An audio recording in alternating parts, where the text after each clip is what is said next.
बिस्मिल्लाहिर्रहमानिर्रहीम। अस्सलाम वालेकुम। 19 चैनल से मैं हूं आपका मेज़बान मोहम्मद अकरम राना।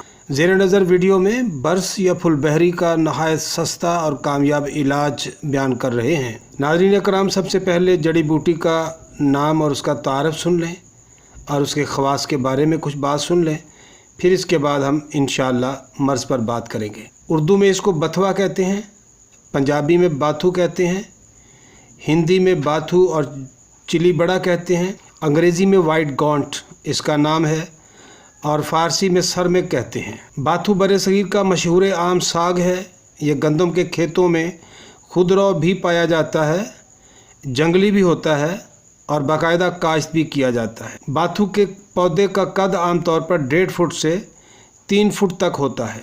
स्क्रीन पर आप इसकी तस्वीर देख रहे हैं। वाज़ेह रहे कि बेहतरीन बाथू का पौधा वो है जिसके पत्ते स्याही माइल सब्ज़ होते हैं, गहरे सब्ज़ रंग के, और तिब्बी लिहाज से ज़्यादा मुफीद भी यही होते हैं। नाज़रीन अकराम, नुस्खे पे बात करने से पहले आपसे गुजारिश है कि मेरी वीडियो को लाइक करें और इसे ज़्यादा से ज़्यादा शेयर करें ताकि लोग इससे फ़ायदा उठा सकें, और मेरे चैनल को सब्सक्राइब करें, साथ बेल आइकन को दबाकर नोटिफिकेशन की आमद का रास्ता हमवार करते हैं। अज़ीज़ान मोहतरम, आज हम इस आम और बेहद सस्ती जड़ी बूटी से बहुत बड़े मर्ज़ के कामयाब इलाज का नुस्खा बयान कर रहे हैं। इस मर्ज़ का नाम बर्स है, इसे फुलबेरी भी कहते हैं। यह मर्ज़ जिल्द की असल रंगत को सफ़ेद दागों में बदल देता है। इसकी इब्तदा अमूमन मुंह के इर्द गिर्द से, हाथों की उंगलियों या पाँव के टखनों से शुरू होकर रफ्ता रफ्ता पूरे जिस्म को सफ़ेद कर देता है, और कभी ऐसा भी होता है कि यह मर्ज़ पूरे जिस्म को दागदार कर देता है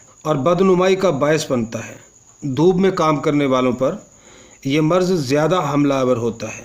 वाज़ेह रहे कि यह मर्ज़ मुतद्दी नहीं होता, यानी छूने से या कुर्बत की वजह से तंदुरुस्त शख्स को हरगिज़ मुतासर नहीं करता। इस मर्ज़ का जिस्मानी से ज़्यादा नफ्सियाती असर होता है। जिगर की ख़राबी से भी इस मर्ज़ की शुरुआत हो सकती हैं, लिहाजा जिगर की इस्लाह की कोशिश करने से भी अफाका हो सकता है। मर्ज़ बर्स में मेरे बुज़ुर्गों का वसी तजर्बा है और मुझे इस पर पूरा यकीन है। मैंने 20 लोगों को इस्तेमाल कराया है। नाज़रीन अकराम, लगातार 2 महीने इस्तेमाल करने के नतीजे में बर्स कतई तौर पर जड़ से ख़त्म हो जाता है। तरकीब इस्तेमाल में भी कोई उलझन और मुश्किल नहीं है। नुस्खा आप नोट कर लें, स्क्रीन पर चल रहा है। बाथू के स्याही माइल गहरे सब्ज़ पत्तों को बर्स के सफ़ेद दागों पर हर रोज़ 5 से 6 मरतबा अच्छी तरह रगड़ कर मल दिया कीजिए, और इसी बूटी का खुश्क सालन यानी भुजिया सुबह शाम स्याह मिर्च और नमक मिलाकर खाया करें। इंशाअल्लाह 2 माह में कामिल शिफा हो जाएगी। नहायत सादा और हैरत अंगेज़ नुस्खा है। बड़े बड़े कीमती नुस्खों से बाजी ले जाता है, लेकिन मेरे अजीज़ भाइयों और मेरी बहनों, यह नुस्खा कदीम नुस्खा है, सदियों से आजमूदा है। बड़े बड़े हुक्मा ने इस पे तजर्बात किए हैं और मेरे बुज़ुर्गों की किताबों के अंदर और उनके नोट्स और उनकी डायरियों के अंदर यह नुस्खा मौजूद, और इसके शानदार नताइज के हवाले से भी उन्होंने साथ अपनी रिपोर्ट शामिल की है। व आखिर दावाना अनिल हम्दुलिल्लाहि रब्बिल आलमीन।